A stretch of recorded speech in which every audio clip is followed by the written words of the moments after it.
Konstelasi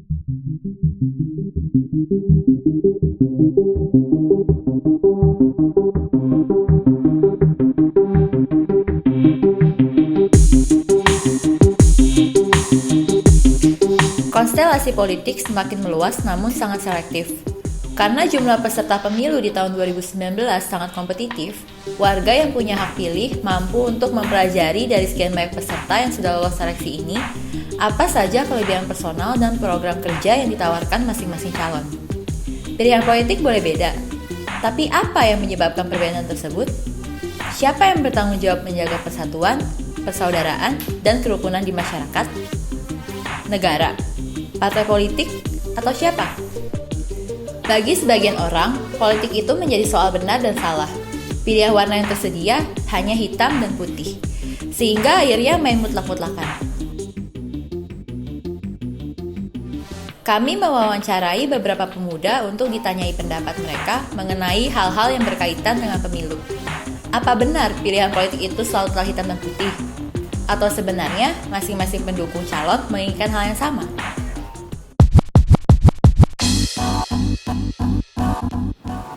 Sosok pemimpin yang pastinya harus memiliki pengetahuan yang luas.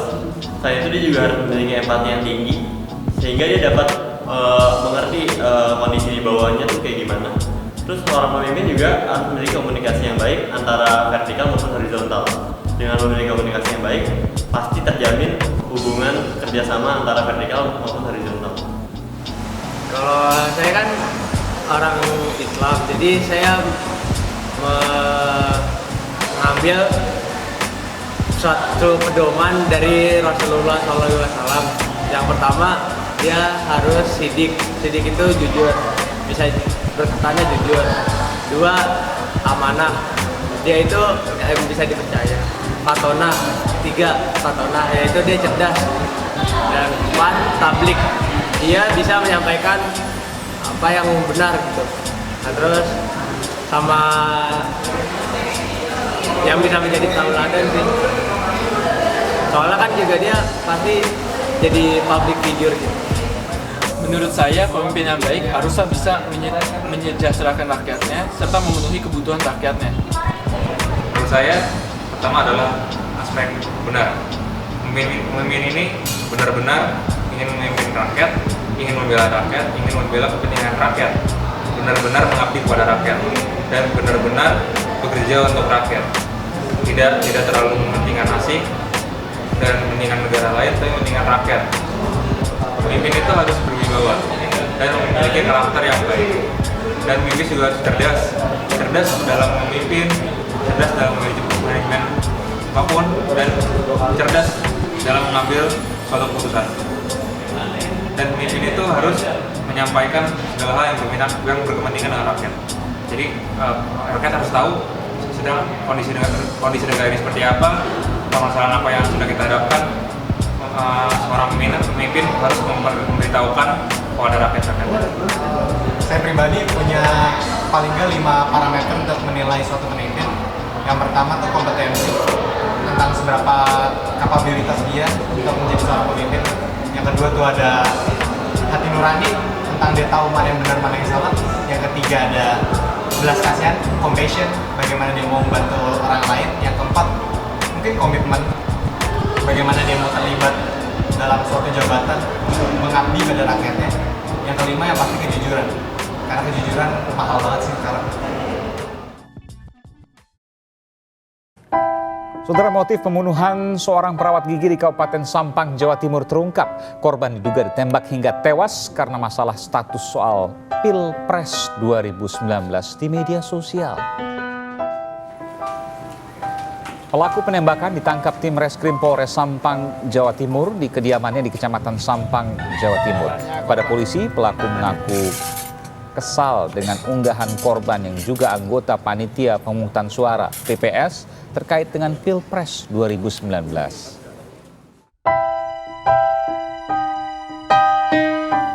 Dari saya pribadi, ini merupakan contoh kasus yang sedih, terus membuat saya juga kesal karena perbedaan itu sebenarnya wajar dalam kehidupan. Karena kita lahir aja ada cowok, ada cewek, ada hitam, ada putih, ada banyak perbedaan. Nah, seharusnya perbedaan ini disikapi dengan baik, bukan dengan cara pertengkaran seperti ini yang dapat merenggut jiwa manusia. Pendapat saya tentang berita yang baru saya baca, menurut saya mungkin kedua orang itu sepertinya kayaknya dia terlalu fanatik sama seseorang, sama suatu kelompok, sehingga dia kayak mau melakukan apa saja itu untuk suatu kelompok ini menang. Menurut saya itu tidak baik, karena kita memang pasti berbeda pendapat bisa, tapi kalau bisa coba untuk saling menghargai. Menurut saya, masyarakat Indonesia tidaklah harus berselisih hanya karena masalah seperti itu. Tetapi masyarakat Indonesia haruslah tetap bersatu, tidak peduli paslon apa yang dipilihnya. Menurut saya di sini keberagaman itu sedang diuji, karena rakyat saling dan dengan kata lain dan juga karena suatu permasalahan yang sedang kita hadapi sekarang. Seharusnya dalam seperti ini kedua calon ini mengajarkan hal-hal yang baik sebelumnya.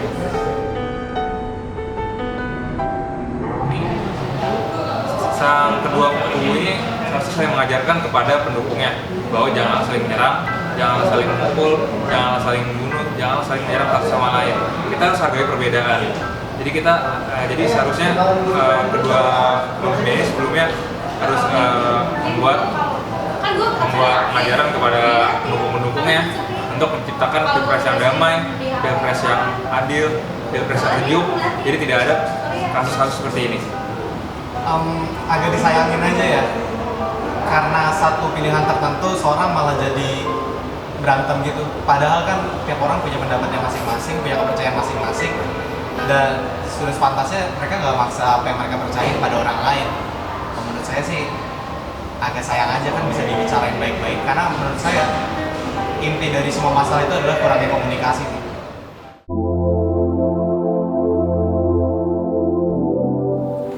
Yang saya harapkan untuk kalian ke depannya adalah memiliki rasa toleransi yang lebih tinggi lagi, karena perbedaan menurut saya bukan sebuah hambatan, tetapi merupakan sebuah kekayaan untuk bersama-sama mencapai Indonesia yang lebih maju.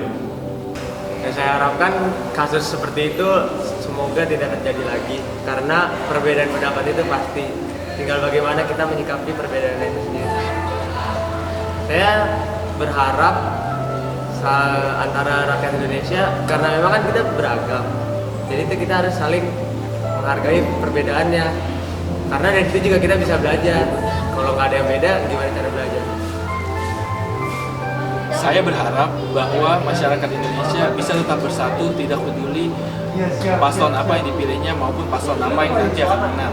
Karena Indonesia itu harus tetap bersatu agar kita bisa tetap kuat. Harapan saya adalah kedepannya rakyat Indonesia menjadi lebih baik lagi, lebih merasa keadilan pada dirinya, lebih merasa kenyamanan pada dirinya, sehingga jika seperti itu saya harap tidak ada konflik-konflik antara satu orang dengan orang lainnya, satu kelompok dengan kelompok lainnya. Jadi Indonesia menjadi lebih damai, lebih tentram, dan tidak ada konflik, sehingga kita bisa menjalankan dan di dalam negara ini, dalam aspek apapun di negara ini menjadi lebih nyaman dan lebih enak. Seperti yang kita ketahui, Indonesia ini Bhinneka Tunggal Ika, banyak banget beragamnya, tapi justru kita ini beragam dikumpulin menjadi bersatu. Kita beragam, tapi untuk satu tujuan yang sama. Menurut saya sih harusnya seperti itu sih. Saya harapannya banyak warga Indonesia yang lebih menyadari akan hal itu, dan ya nggak usah maksain kehendak kita, kepercayaan kita pada orang lain sih, karena semua orang punya hak untuk berpendapat, punya hak untuk memilih. Jadi santai aja gitu. Nasionalisme tidak melulu berbicara tentang melindungi negara dari ancaman luar. Terkadang hal itu justru malah soal apakah kita dengan segala perbedaan kita sudah berkumpul demi tujuan yang satu. Kita sudah melihat pendapat para pemuda dari berbagai aspek. Dibutuhkan kerjasama dan dorongan yang kuat dari masyarakat dan pemerintah untuk bersama-sama menjaga pesta demokrasi ini. Pilihan politik boleh beda, tapi persahabatan dan persaudaraan harus selalu dijaga.